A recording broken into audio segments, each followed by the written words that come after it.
अस्सलाम वालेकुम। प्रोग्राम दो राय के साथ मैं हूं असद रहीम खान और मेरा साथ देंगे इफ्तिखार शराजी साहब। 200 से ज़ायद फ़लस्तीनी शहरी शहीद हुए।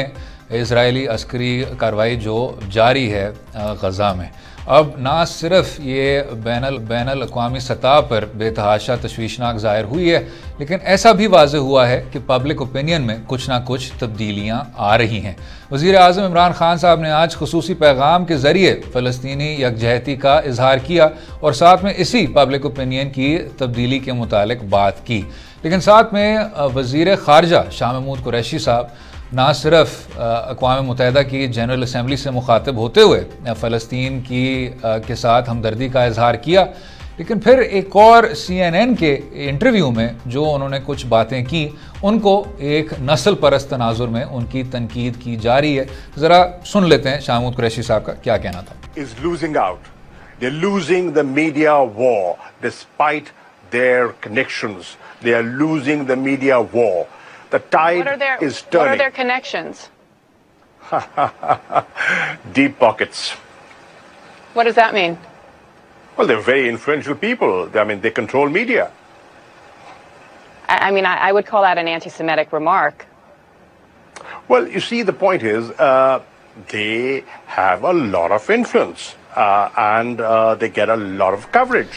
अब इस पे CNN के तज्ज़ियाकारों का और मुख्तलिफ ये इसी तरह की राय रखने वालों का यही कहना है कि इसके पीछे भी कुछ तल्ख़ तजर्बे हैं। एक काफ़ी ज़्यादा दर्दनाक किस्म की तारीख़ है जिसमें यहूदी कम्युनिटी को इस तरह के पेजोरेटिव्स का करार दिया जाता था। मीडिया को वो कंट्रोल करते हैं, उनका असर बहुत ज़्यादा है, जबकि हुकूमत वक्त के नुमाइंदों का कहना है कि ना तो शाह महमूद कुरैशी साहब की कोई भी इस तरह की नस्ल परस्त बात थी, ना तो उन्होंने कोई एंटी सेमिटिक बात की। बात उनकी सिर्फ उसी पुरअसर इजरायली लॉबी से है जिनका बेतहाशा असर है ना सिर्फ कांग्रेस पे और बाय एक्सटेंशन अमेरिका पे, लेकिन बैनुल अक़वामी अमूर पर भी। अब इस सब पर हमारे साथ बात करने के लिए साबिक ज़मीर अकरम साहब हैं जो इन तमाम अमूर पर गहरी नज़र रखते हैं और उनके कॉलम्स भी पढ़ने को मिलते हैं, बेतहाशा दिलचस्प कॉलम्स। बहुत शुक्रिया ज़मीर साहब शो में शामिल होने का, अपना कीमती वक्त देने का। सर, सबसे पहले तो जनरली हम सीज़ फायर पर भी बात करना चाहेंगे, जो सिचुएशन है गज़ा में उस पर भी बात करना चाहेंगे, लेकिन इससे पहले जो वज़ीर ख़ारजा के रिमार्क्स थे और जो CNN ने उनको क्लासिफाई किया था ये एंटी सेमिटिक हैं, नस्ल परस्त हैं, क्या राय रखते हैं सर? मेरे ख्याल में तो ये नस्ल परस्त बिल्कुल नहीं है, बिल्कुल बजा उन्होंने फरमाया। और ना सिर्फ वो तो अमेरिका में खुद लोग ये तस्लीम करते हैं कि इजरायली लॉबी जो है अमेरिका में उसका बहुत असर और रसूख है। नोम चॉम्स्की एक बहुत अहम और बहुत ही बड़े स्कॉलर हैं MIT और हार्वर्ड में। जॉन मीरशाइमर शिकागो यूनिवर्सिटी पे उन्होंने एक किताब लिखी है, Israel lobby in the US। Israeli lobby तो जी। अमेरिका में खुद लोग जो हैं वो इस चीज़ पर उन्होंने बात की है। और जो American Israeli political action committee है AIPAC, उसके बारे में तो वो खुद AIPAC के लोग कहते हैं कि जी हमारा काफ़ी इन्फ्लुएंस है। और आप देखें जब भी कोई भी इजरायली लीडर जाता है अमेरिका में, उसको किस तरह से उसकी आवभगत की जाती है, उसको स्टैंडिंग ओवेशन मिलता है, हर जुमले पर उसको स्टैंडिंग ओवेशन मिलता है कांग्रेस में। तो असर और रसूख तो उनका है, इन्फ्लुएंस है उनके पास। और ये भी है कि असर और रसूख अमेरिका में और दूसरे ममालिक में इस वजह से है क्योंकि उनके पास पैसे हैं।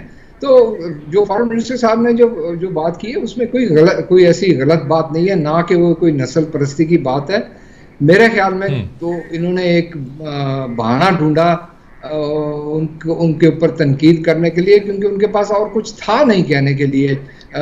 जो कुछ भी फॉरेन मिनिस्टर साहब कह रहे थे उसके जवाब में कुछ था नहीं उसको कॉन्ट्रडिक्ट करने के लिए। तो वो फिर इस चीज़ पर उसके ऊपर उन्होंने दुम पकड़ ली कि जी नस्ल परस्ती की आपने बात की। सारे करते हैं, अगर इस ये बात सब करते हैं। में पाकिस्तान के हम रोल को देखें तो इनफैक्ट आपको लगता है कि कुछ बदला हुआ रोल है, एक एग्रेसिव अप्रोच के साथ पाकिस्तान इस सारे इशू को देख रहा है और एक लीडिंग रोल में भी पाकिस्तान कहीं के नज़र आ रहा है।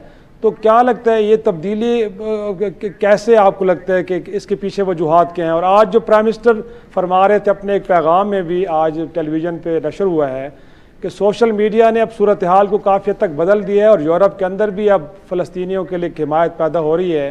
तो आपको लगता है कि ये जो रिसेंट एपिसोड है इसके बाद हम देखेंगे कि इस तनाज़े को हल करने की तरफ कोई एक रास्ता बनेगा?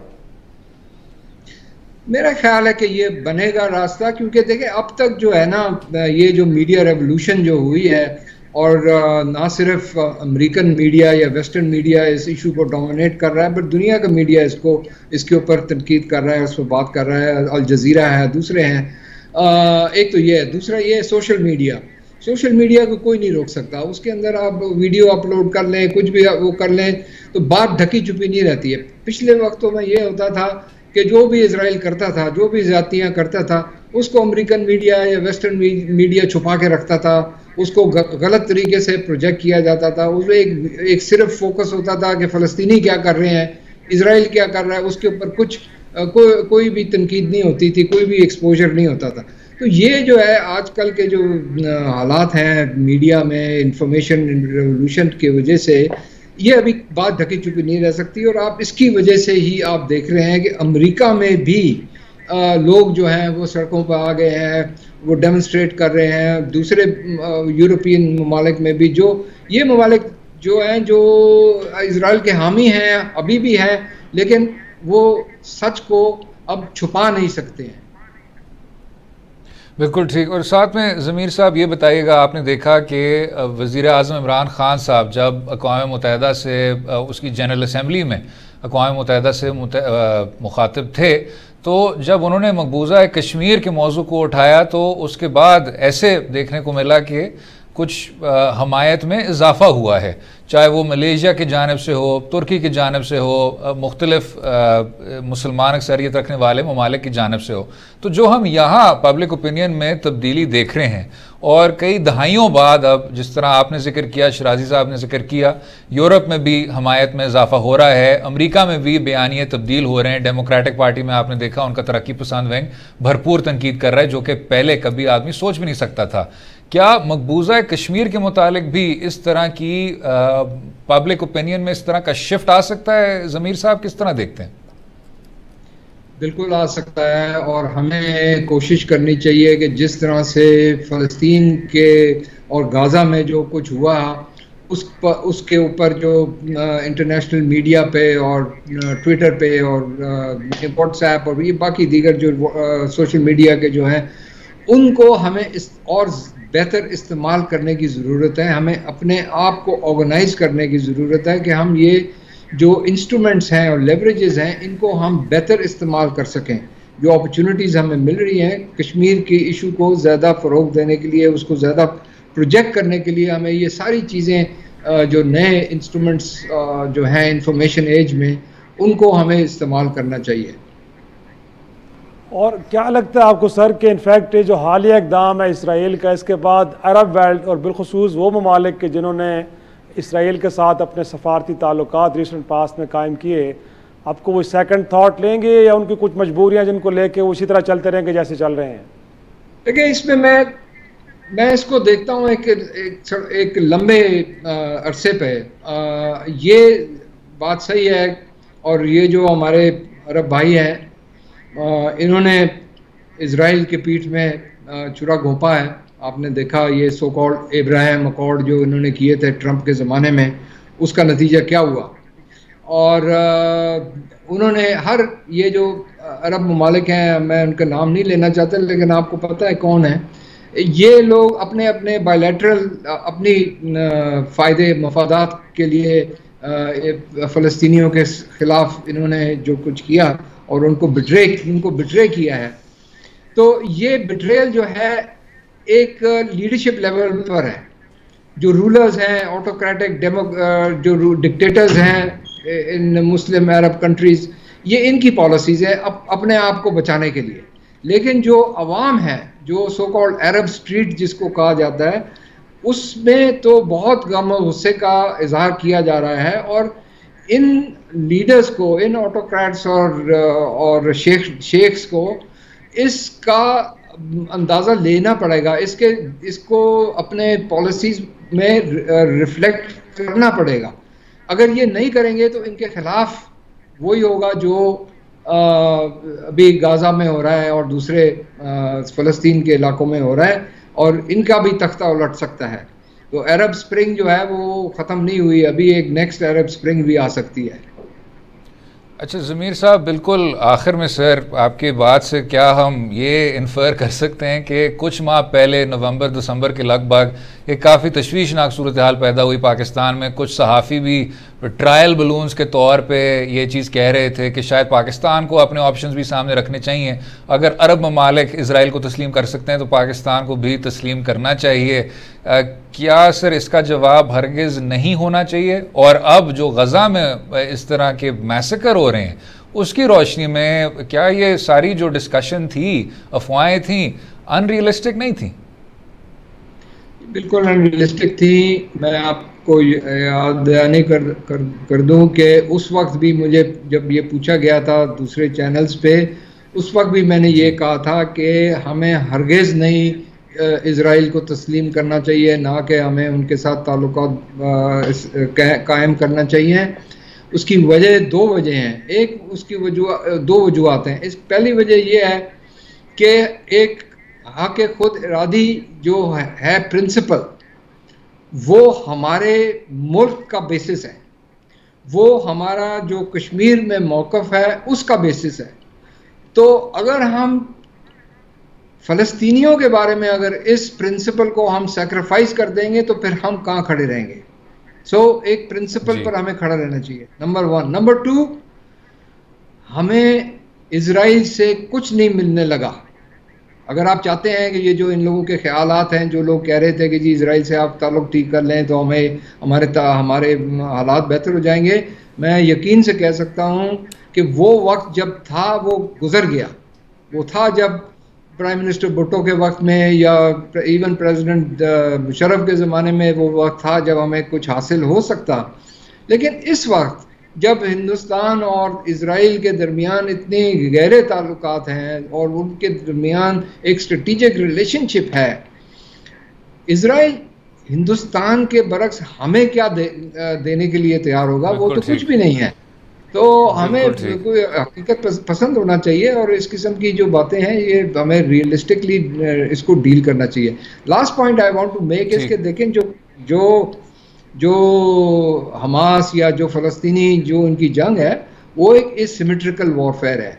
एसिमेट्रिकल वॉरफेयर में जो इंडिजिनस लिबरेशन स्ट्रगल है, it wins by not losing. So all they have to do is continue to fight. But जो occupying power है, it loses by not winning. And that is what has happened to Israel. ये जो ceasefire इसने accept किया है Netanyahu ने, ये मेरे ख्याल से, हालांकि उसने 200 से ज़्यादा फ़लस्तीनियों को हलाक किया, लेकिन उसको मजबूरन ये एक्सेप्ट करना पड़ा ceasefire, क्योंकि इज़राइल पर हमास के रॉकेट अटैक्स हो रहे थे। और उसके बाद क्योंकि हमारा इसी पे ही सिर्फ वक्त क्योंकि कम हो रहा है, साबिक ज़मीर अकरम साहब बहुत बहुत शुक्रिया शो में शामिल होने का, अपना कीमती वक्त देने का। इसी पर वक्फा लेंगे, वक्फे के बाद गुफ्तगू जारी रहेगी। स्टे विद अस।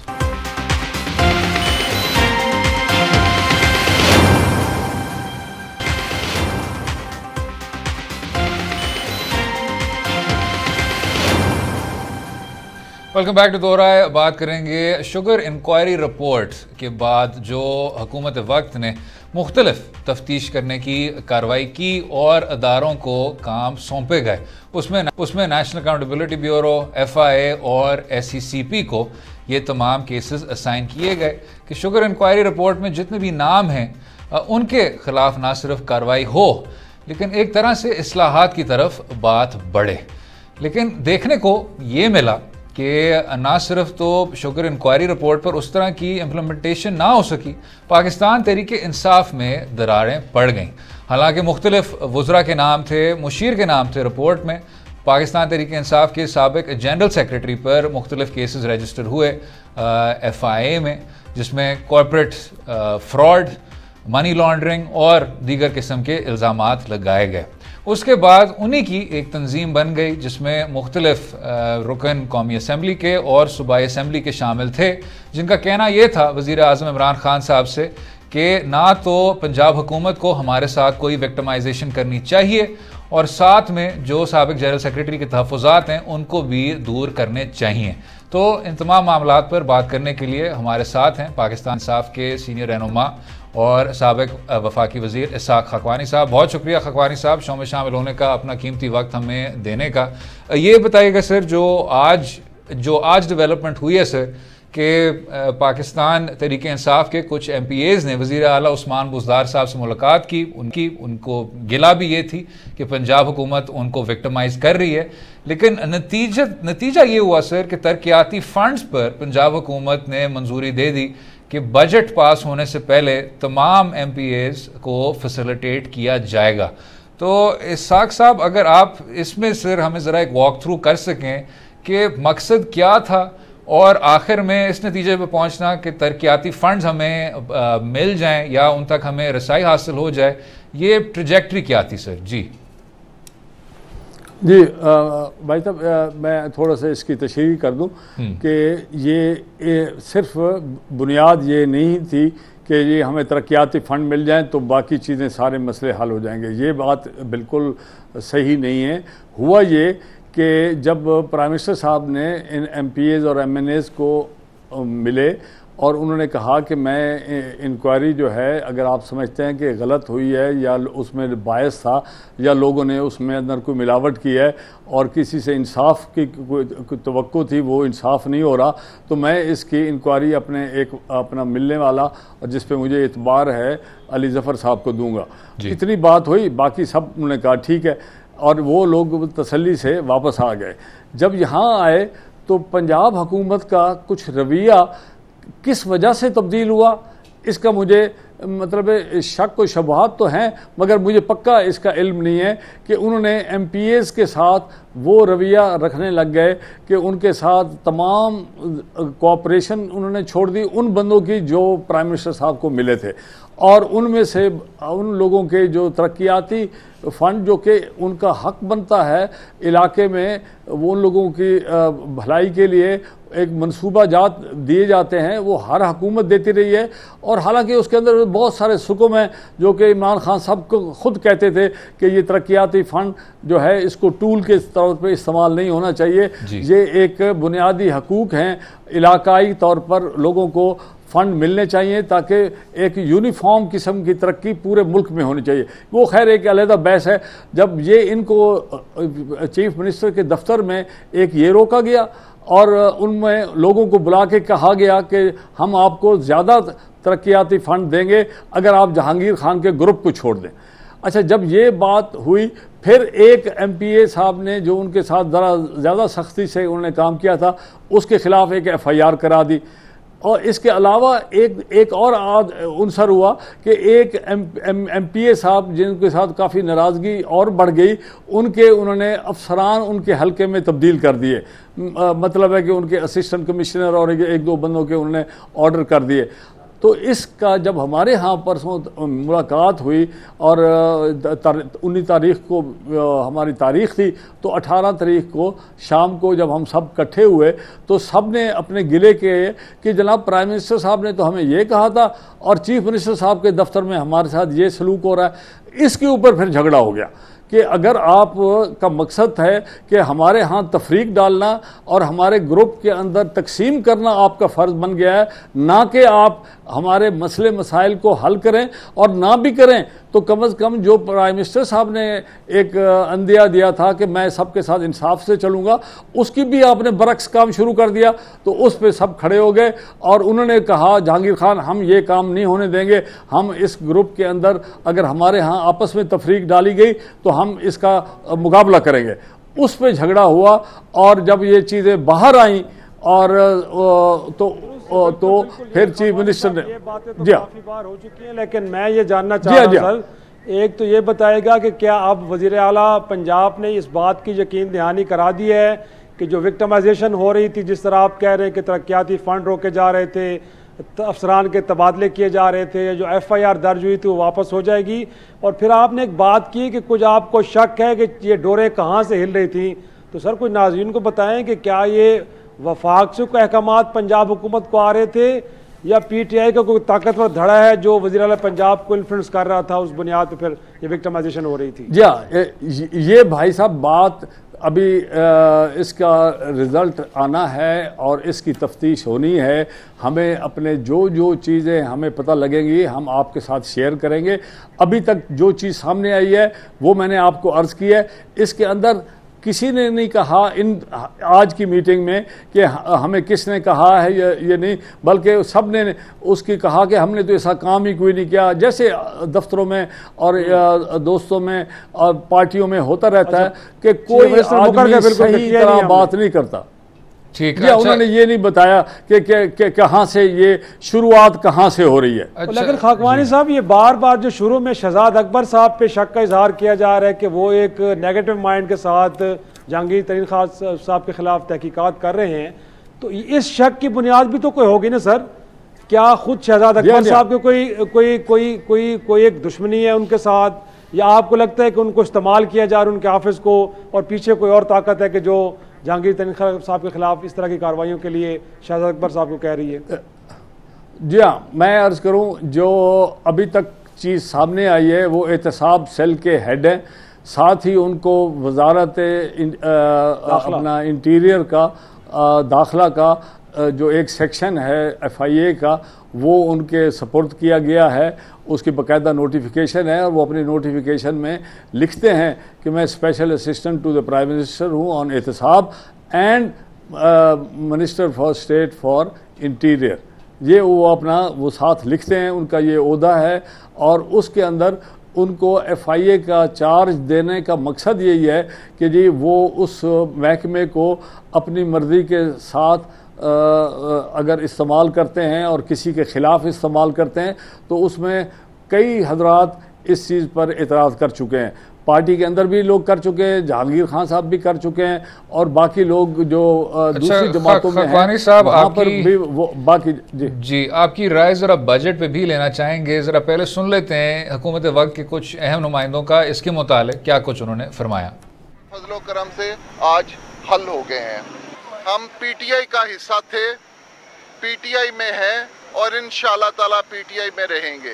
पहली तो बात है कि जहांगीर तरीन साहब का ग्रुप एक हकीकत है और ये ग्रुप है, और उन्होंने हमारे साथ पूरा वादा किया कि आपके इलाके के डेवलपमेंट और जो लोगों के मसाइल हैं हम हल करेंगे। यही हमारी गुजारिश थी जो उन्होंने मान, जो हमने इंक्वायरी के लिए कहा, अगर उस रिपोर्ट वो हमारे खिलाफ आएगी तो हम एक्सेप्ट करेंगे। अदालत का फैसला जो भी आएगा हमें वो उस पर कोई ऑब्जेक्शन नहीं होगा। हम यही चाहते थे कि इंक्वायरी फेयर हो। गिले शिकवे तो बेशुमार थे और बेशक हमारे गिले शिकवे बंदे भी हैं, और ये हम देखेंगे कि वज़ीर आज़म साहब ने, वज़ीर आला पंजाब उस्मान बुज़दार साहब ने जो वादा हमसे किया है, और ये वादा कहाँ तक वफा होता है देखना सिर्फ इसलिए है क्योंकि हम लोगों ने अपने हलकों में भी कल जाना है। अच्छा खकवानी साहब, दो मुख्तसर सवाल सर। एक तो बजट से जो ये सारी चीज़ जुड़ी हुई है, क्या बजट में जो ग्रुप है उन्होंने हुकूमत वक्त की बजट को मंजूरी देनी है, उसकी हमायत करनी है?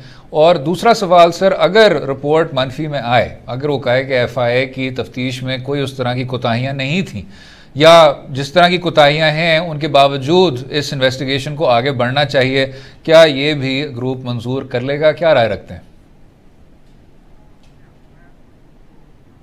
ऊपर लोगों को सवाल किया जाता है, और आज भी जो हजरात मिले हैं इनमें एक वज़ीर साहब भी हैं, एक बड़े सीनियर हमारे दोस्त हैं निवानी साहब, वो सन 85 से भी पहले शायद मेंबर रहे हैं, तो वो एक तजर्बाकार आदमी हैं। उनको इन्होंने कोऑर्डिनेटर भी बनाया है पंजाब के जो लेजिस्लेशन के अंदर जितने भी हमारे MP हैं उनके साथ मिलके। तो ये बात तो वहाँ तक सही है, मगर इनका पंजाब के MPs हजरात का इंक्वायरी से कोई ताल्लुक़ नहीं है। ये सिर्फ एक अयां कर रहे थे कि हमने चीफ मिनिस्टर को ये भी कहा। ये बात तो प्राइम मिनिस्टर के दफ्तर में हो चुकी है, क्योंकि इंक्वायरी वहाँ से लॉन्च हुई है, FIR फेडरल गवर्नमेंट ने कराई है। तो लिहाजा प्रोविंशियल गवर्नमेंट के MPA हजरात अगर ये एक ज़ोर देकर एक चीज़ कहते हैं, तो वो उसकी जो पहले प्राइम मिनिस्टर से बात हुई है उसके ऊपर एक वो एम्फेसिस दे रहे हैं कि यहाँ पर भी हम चाहते हैं कि इंक्वायरी जो है सही हो। हमारा भी और जहांगीर खान का भी मकसद यही है कि जनाब जो FIR कराई जाती है, तो पाकिस्तान के अंदर तमाम हुकूमतें जब से आई हैं और अब जितनी आएंगी सब FIR सच्ची भी होती हैं और झूठी भी FIR होती हैं। ये पाकिस्तान की एक सियासत का उनसर है कि यहाँ झूठी FIR मुखालफिन के ख़िलाफ़ कराई जाती हैं और कई FIR सही भी होती हैं।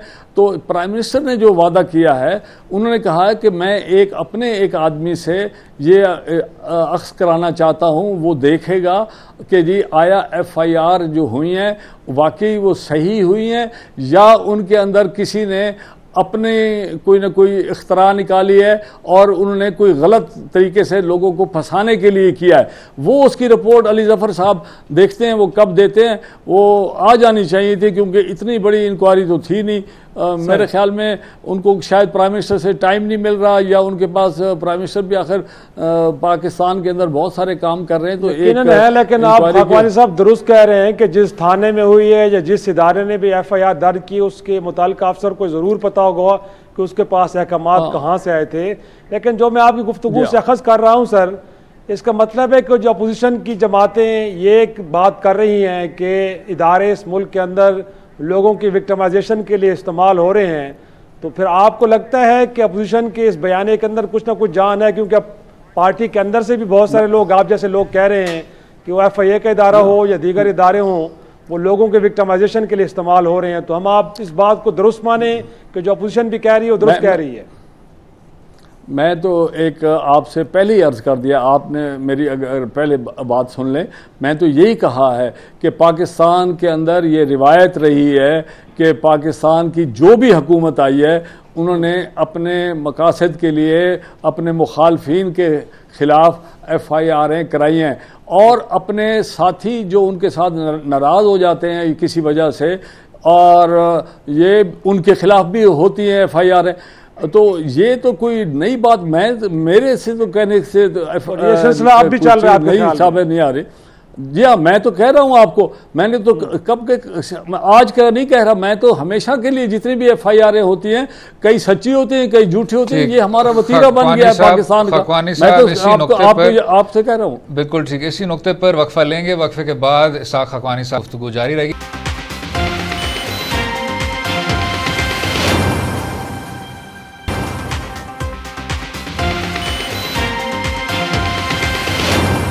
वेलकम बैक टू दो राय। बात हो रही थी इसाक खाकवानी साहब से पाकिस्तान तहरीक इंसाफ पंजाब के बीच जो दरारें पड़ गई हैं। खाकवानी साहब एक चीज़ बताइएगा सर, इसमें कोई शक नहीं कि वज़ीर आज़म इमरान खान साहब ने एक सीनियर वकील को ये तमाम चीज़ सौंपी है कि आप बताइएगा कि इस तफ्तीश में कोई इश्यूज़ हैं कि नहीं, और रिपोर्ट में इस चीज़ को रिपोर्ट की शक्ल में ज़रा लाएँ।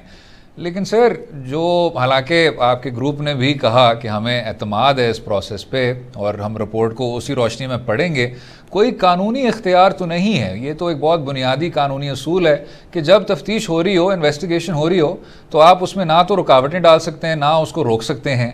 इधर तो आपने अफसर की भी तब्दीली करवा दी, मज़ीद आपने कहा कि इस इन्वेस्टिगेशन में उस तरह की विक्टिमाइजेशन नहीं होनी चाहिए।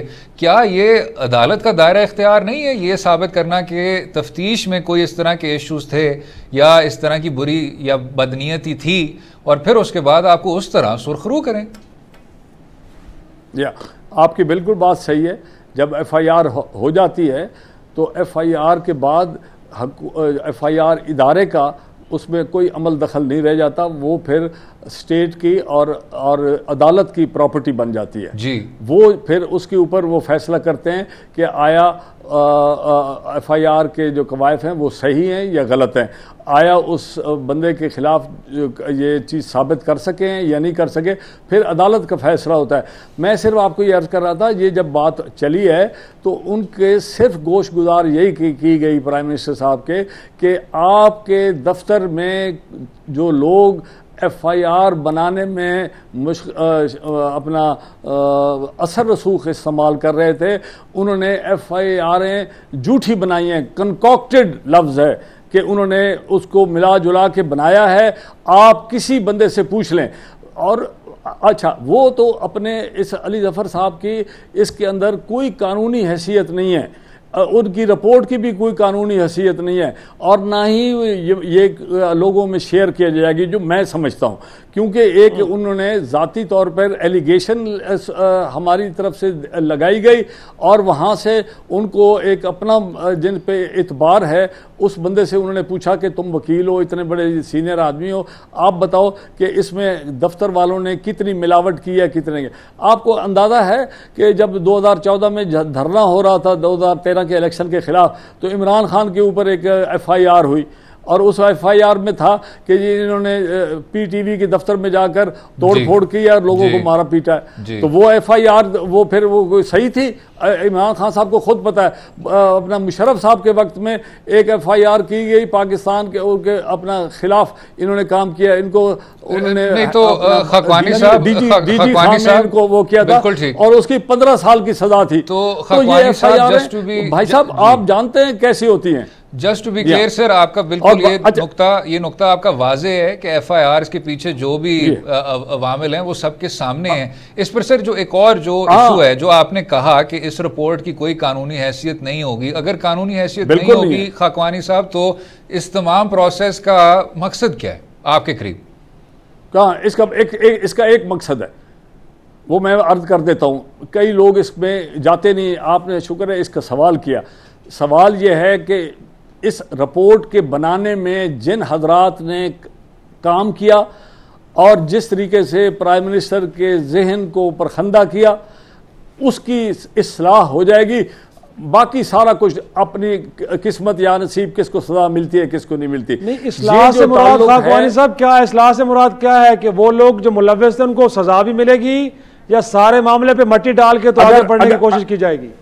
अगर मैं प्राइम मिनिस्टर होता, अगर मैं इस ओहदे पर होता, या मेरे जैसा कोई और बंदा इस पे होता, जो कि मैं समझता हूँ इमरान खान ने खुद सबके सामने पब्लिकली कहा है कि मैंने आज तक किसी मुखालिफ के खिलाफ भी नहीं की, अगर आप उसकी बात को ये मान लेते हैं, तो आप बताएं कि जिस FIR में ये सुखम निकलेगा कि ये चीज़ें गलत थी, ये चीज़ों में बिल्कुल उन्होंने मिलजुल के ये काम किया है, और पाकिस्तान तहरीक इंसाफ के अंदर एक दरार डालने के लिए वो कामयाब हुए हैं। तो और उनकी दोस्ती। खाकवानी साहब एक नुक्ता मैं ये भी जानना चाहूँगा कि FIR के अंदर वो कौन से नुकात हैं जो आपके ख्याल में बेसलेस हैं, जिनका वजूद कोई नहीं, लेकिन जहांगीर तरीन साहब पे वो इल्ज़ाम लगाया गया, उसमें कोई एक नुक्ता बता दें हमें। एक नुक्ता मोटा ये है कि ये इंक्वायरी कमीशन था ऑन द शुगर प्राइसेस पे जी। इस पूरे 3 FIR में शुगर का लफ्ज भी नहीं इस्तेमाल किया गया, नंबर 1। नंबर 2, इसमें कहा गया है कि जहांगीर खान और उनके बेटे ने और बाकी फैमिली ने वो किया है, अपना मनी लॉन्ड्रिंग किया है। अच्छा, मनी लॉन्ड्रिंग के अंदर सबसे बड़ा असूल है भाई साहब कि यहाँ पर पैसे की कोई बुनियाद नहीं पता लगती, कहाँ से आया, किधर गया और कहाँ जाके ख़त्म हुआ, इसका कोई ट्रेल नहीं मिलती। इस मनी लॉन्ड्रिंग के अंदर जितने केस बनाए हैं, सारे के सारों के एक एक कागज़, एक एक बैंक रिपोर्ट, एक conversion from the money traders और इसके डॉलर बनाए गए, एक एक कागज़ मौजूद है। और इन्होंने ईमानदारी का उसमें सबूत नहीं दिया, इन्होंने बेईमानी करके वो कहा कि ये कागज़ नहीं मौजूद, इन्होंने एक कागज़ भी नहीं पढ़ा और उन्होंने अपनी तरफ से ये झूठ का काम किया। और इसी में जज ने कहा, आप इतनी डिटेल्स जानते हैं, इतने नुकात आप जानते हैं, आपको ये पता है कि प्राइम मिनिस्टर हाउस में, सेक्रेटेरिएट में क्या कुछ होता रहा, कोई एक थोड़ा सा हिंट दे दें कि जो पार्टी और खान साहब की पीठ में छुरा घोंपने वाला शख्स है वो कहीं साउथ पंजाब से तो नहीं है? मैं अब इसमें नहीं जाता, तो बताएं ना सर, कोई थोड़ा सा इशारा दे दें, नाम ही ना लें। ये जिस तरफ आप इशारा कर रहे हैं ना, ये उस आदमी की अपनी इज्जत इसमें है, जब उन्होंने खड़े होकर मुल्तान में क्या तकरीर की और पार्टी के नफाक को क्या कहा कि एक लकीर खींचें और इधर पार्टी को इधर कर दें और पार्टी को उधर कर दें। ये जो आपस में नफाक फैलाने वाले लोग होते हैं, ये बहुत ज़्यादा पाकिस्तान के पार्टी के अंदर हर जगह पर मौजूद होते हैं और ये पार्टियों को नुकसान कराते हैं। मैं आपको एक चीज़ और बता दूं, ये जो आप लोग कह रहे हैं ना कि जनाब ये चीफ मिनिस्टर ने वादा किया, फलाना वो प्राइम मिनिस्टर के दफ्तर में वादे हुए, ये वो क्या शेर है, तेरे वादे पे जिए हम, अगर जान छूट जाती क्या खुशी से मर न जाते अगर एतबार होता। ये भी अभी नहीं पता, ये आज जो वादा हुआ है कि पता नहीं ये कब तक चलेगा। और अच्छा, इस पे एतबार नहीं है, गोया कि एतबार नहीं है, या आपको लगता है कि लॉलीपॉप है? मैं तो समझता हूं पाकिस्तान की जितनी आजकल की सियासत है और जिस तरह के लोग हैं, इनका ना कोई जो है ना, बस अल्लाह माफ़ी दे, ये कुछ भी कर सकते। अच्छा खकवानी साहब, ये जो आपने अभी सारा बयान किया और बहुत अच्छी तरह से बताया कि FIR में ये इश्यूज़ हैं।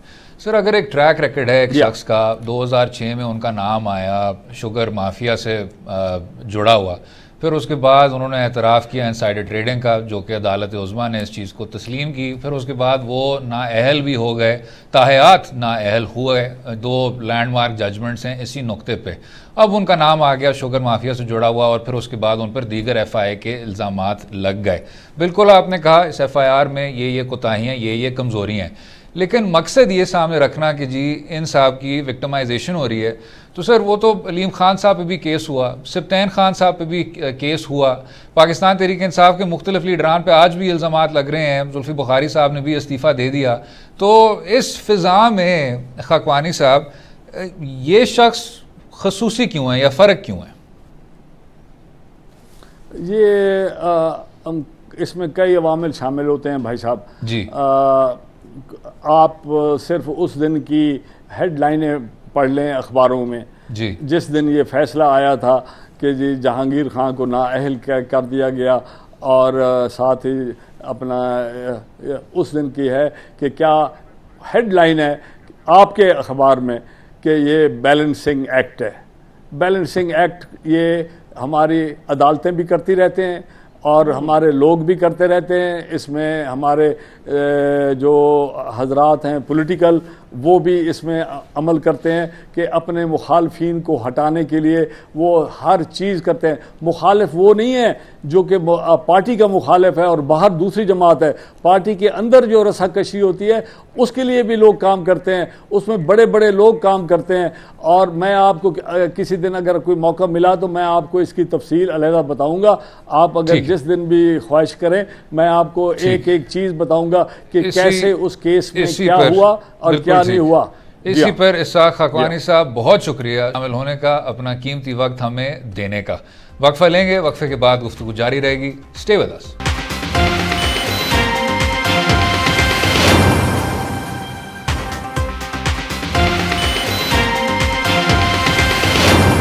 Welcome back to Do Raaye. Pakistan Tehreek Insaf के मंशूर का जो मरकज़ी प्लैंक है, जो हम अक्सर इस प्रोग्राम पे कह चुके हैं और जो हुकूमत वक्त के अपने नुमाइंदे भी कह चुके हैं, वो है एहतसाब। लेकिन जिस तरह पाकिस्तान तहरीक इंसाफ की हुकूमत के कुछ अमूर सामने आ रहे हैं, उनकी कारकर्दगी सामने आ रही है, तो एहतसाब पर कार्रवाई बेतहाशा होती है, इंक्वायरीज बेतहाशा होती हैं, लेकिन नतीजा देखने को नहीं मिलता।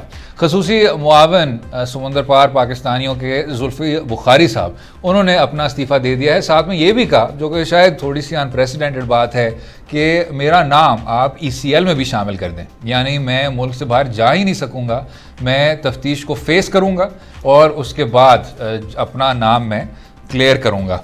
अब इसमें जो रावलपिंडी रिंग रोड मंसूबा है, उसमें हुकूमत वक्त ने रावलपिंडी डिवीज़न कमिश्नर को इस पर इंक्वायरी करने की तमाम कार्रवाई का इख्तियार दिया, और उस रिपोर्ट में जो नाम सामने आए हैं वो वफाकी वज़ीर इत्तलात फवाद चौधरी साहब का कहना है कि किसी काबीना के रुकन को इम्प्लिकेट नहीं करता। उस रिपोर्ट को पढ़ने से जो वाज़ेह होता है वो यही है कि जो साबिक रावलपिंडी कमिश्नर थे उसमें उनका बहुत ज़्यादा रोल था, और अटक लूप मंसूबे के साथ जो लोग जुड़े हुए थे उनको गैर कानूनी फ़ायदा पहुंचाया गया। उसमें तौकीर शाह साहब का भी नाम है, उसमें जो साबिक रावलपिंडी कमिश्नर हैं उनका नाम भी है। जनाब शिराजी साहब, इस तमाम इशू को आप किस तरह देखते हैं? सर, एक मंसूबे बार बार रीअलाइन कर रहे हैं, ताकि एक मखसूस तबके का की जो ज़मीन है उसमें उसकी कीमत में इजाफा हो, उनको मुख्तलिफ़ किस्म के फ़ायदे पहुँचें, और साथ में जो आपने यहाँ स्पेंडिंग की है उसका भी आपको कोई इख्तियार नहीं था। ये इस रिपोर्ट का निचोड़ है। आप इसको किस तरह देखते हैं? और जो जुल्फी बुखारी साहब ने ये तक कह दिया कि जी ECL पे मेरा नाम डाल दें, उसको भी आप किस तरह देख रहे हैं? गुलाम सरवर साहब का भी रोल इसमें आता है। जी सर। शुरुआत तो यहीं से कर लेते। जुल्फी बुखारी साहब ने प्रेसिडेंट सेट किया है, तो तहरीक इंसाफ के अंदर दो इंतहाएं नज़र आ रही हैं। एक इंतहा ये है कि एक शख्स के ऊपर इल्ज़ाम आया है, वो अपने ओहदे से मुस्तफ़ी हो गया है, और उसके बाद उसने कहा है कि मेरा नाम आप चाहें तो ECL में डाल दें, और जिस तरह की आप इंक्वायरी कर रहे हैं मैं उसको कोऑपरेट करूँगा, रादर आप एक जुडिशल कमीशन बना दें।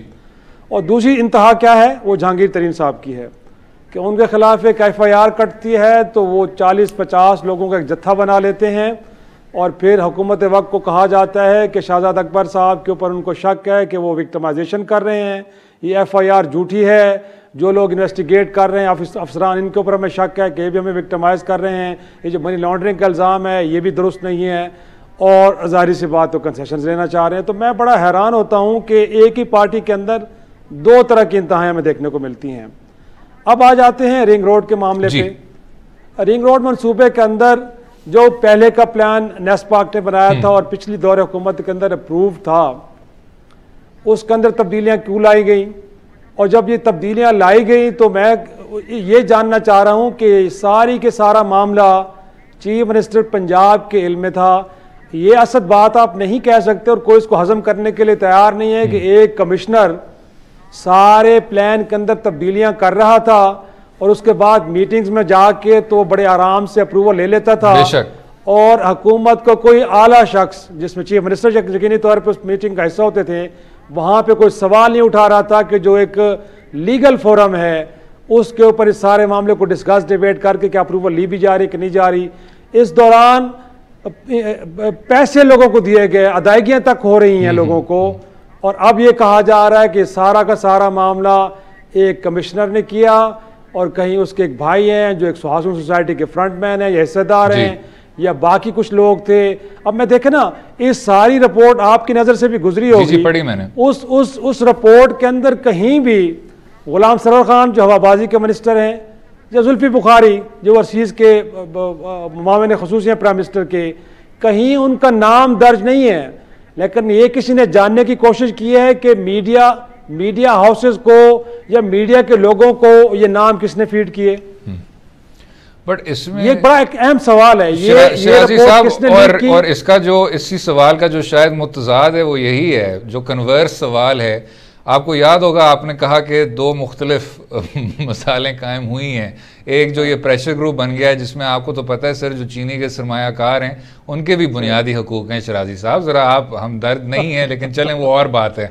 लेकिन दूसरी जानिब जो जुल्फी बुखारी साहब की मिसाल है, जो दिलचस्प बात है शराजी साहब, आपको याद होगा शुगर इंक्वायरी रिपोर्ट में उस्मान बुज़दार साहब का नाम था, वज़ीर आला पंजाब साहब का नाम था, और पंजाब काबीना को पूरी तौर पर कसूरवार करार दिया गया था कि आपने इस सब्सिडी की मंजूरी दी किस तरह है। तो वो लोग जिनके नाम हैं दो मुख्तलिफ इंक्वायरी रिपोर्ट्स में जो सर्कुलेट हो रहे हैं, और पंजाब गवर्नमेंट में उसका एक रोल है। बुज़दार साहब ठीक है, उनको कसूरवार रिंग रोड प्रोजेक्ट में नहीं ठहराया गया, वो क्लियरली कहना चाहिए, लेकिन जैसे आपने कहा the buck stops with the chief minister, तो सर बुज़दार साहब पे इस तरह के इल्ज़ामात पायल अप हो रहे हैं, लेकिन उन पे ना तो कोई कार्रवाई देखने को मिल रही है और ना तो कोई उस तरह की तफ्तीश। क्या राय रखते हैं? मेरा ख्याल में कि यहाँ पे जितना कुछ, बिल्कुल आप चीनी स्कैंडल के बारे में भी कह सकते हैं कि गलती उनकी थी कि जब वफाक ने ये फैसला कर दिया कि अब सब्सिडीज़ देने का हमने सिलसिला ख़त्म कर दिया है, तो फिर कैसे खसूसी इजलास होता है, कैसे उस खसूसी इजलास के अंदर अप्रूवल दी जाती है और फिर उस सब्सिडी के पैसे लोगों को दे भी जाती हैं। साथ में इस बात को भी कि मेजर जो बेनिफिशरी है वो जहांगीर तरीन साहब की मिल होती है। मेरा ख्याल में यहाँ पे भी एक, अगर हमारे प्रोड्यूसर दिखा सके वो पेपर के जो 28 जनवरी को एक इजलास होता है जिसकी सदारत खुद प्राइम मिनिस्टर कर रहे हैं, और मार्गला एक्सप्रेस वे के बारे में और इस रिंग रोड के बारे में है, तो मैं हैरान होता हूँ कि प्राइम मिनिस्टर को भी चीट किया गया उनको भी नहीं बताया गया कि हमने जो मास्टर प्लान था उसके अंदर तब्दीलियां लेके आए हैं और उसके जो लीगल प्रोसेस था उसको हमने फॉलो नहीं किया, सब कुछ इलीगल किया है। तो प्राइम मिनिस्टर को भी देखा जाए तो मेरा ख्याल में उसको भी सारे मामले के अंदर खामखा से एक तरह से इन्वॉल्व किया गया। तो जब इस सारे मामले की तहकीकात होंगे सर तो काफ़ी कुछ होगा जो बाहर आएगा, लेकिन फिर वही बात कि क्या उन लोगों को सज़ा मिल पाएगी, वो चीफ मिनिस्टर हों या बाकी लोग हों। मुझे नहीं लगता कि चीनी स्कैंडल की तरह, आटा स्कैंडल की तरह ये लोग बड़े साफ तरीके से बच जाएंगे। होना कुछ नहीं है, सिर्फ यही है कि पीटीआई का जो ग्राफ है वो और नीचे चला जाएगा और अपोजिशन को एक और मौका मिलेगा कि देखें इनके दौर में भी पाकिस्तान में वो करप्शन हो रही है जिसकी मिसाल इससे पहले कहीं नहीं मिली। शराजी साहब, उम्मीद तो फिर भी कर सकते हैं कि अगर आप इस्तीफों की तरफ जा रहे हैं, शायद पिछली कुछ हुकूमतों से तो ये भी नहीं उम्मीद होती थी कि रिज़ाइन भी करे, लेकिन इसमें कोई शक नहीं है कि इस्तीफे से आगे बढ़कर, इंक्वायरी रिपोर्ट से आगे बढ़कर, तजावीज़ से आगे बढ़कर शायद इस हुकूमत ने वो कार्रवाई हरगिज़ नहीं दिखाई और अपने अराकीन के साथ खुसूसी तौर पर नहीं दिखाई। उम्मीद है आपको आज का प्रोग्राम पसंद आया होगा। मुझे और शराजी साहब को अपनी राय से भी आगाह कीजिए। कल तक इजाज़त दें। खुदा हाफ़िज़।